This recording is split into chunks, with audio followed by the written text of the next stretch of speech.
Tonga nitsitsika ny orinasa amin'ny show orinasa mpanodina sokola nivondrona iny vizao teny Ambohibao ny masovonisina miasa Simone eto Madagasikara ny alakamisy teo nafahanty diplomaty ty natsapa ny fahaiza-manao sy ny fahavononan'ireo orinasa malagasy izay misehatra amin'ny tontolon'ny indostria ty fididiany ity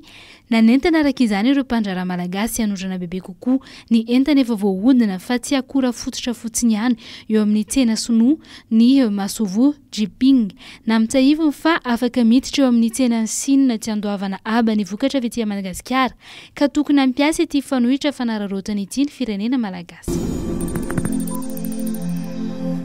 Tsy miatra amin'ireo olon-tsotra sy ireo rafitra mpampindram-bola madinika ny aba TVA 20 isanjato amin'ny zana-bola raha nitatitra navoaka ny filan-kevitry ny minisitra natao tany Sainte-Marie omaly alakamisy no nankatoavy ny filan-kevitry ny minisitra ny taratasy izay mirakitra ny toromarika mampiatra ho etra 20 isanjato amin'ny zana-bola io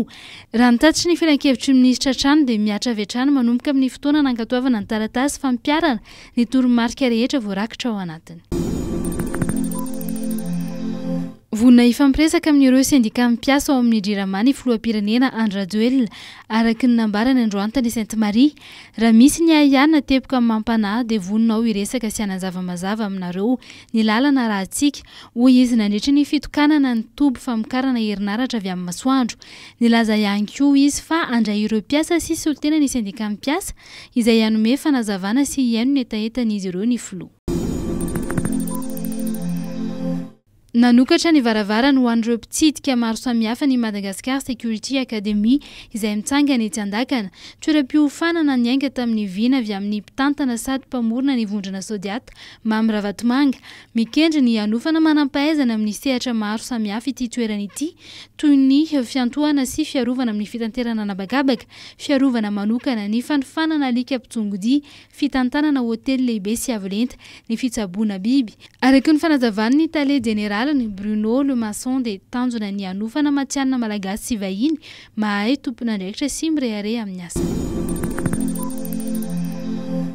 Ny alahady zao no atao eny amin'ny kianja ny LGK Plus mba hipasa ny lalao famaranana ny fiadiana ny tompon-daka Madagasikara eo amin'ny taranja baolina kitra lalao izay ifandona ny LGK Plus sy ny Kosfa izay samy nanilika avy ny mpifanandrana tamin'ny avy dia ny Mama FC sy ny CFF Andoranfotsy na LGK Plus na Kosfa dia samy mbola tsy nibatsa ny anaram-boninahitra avokoa.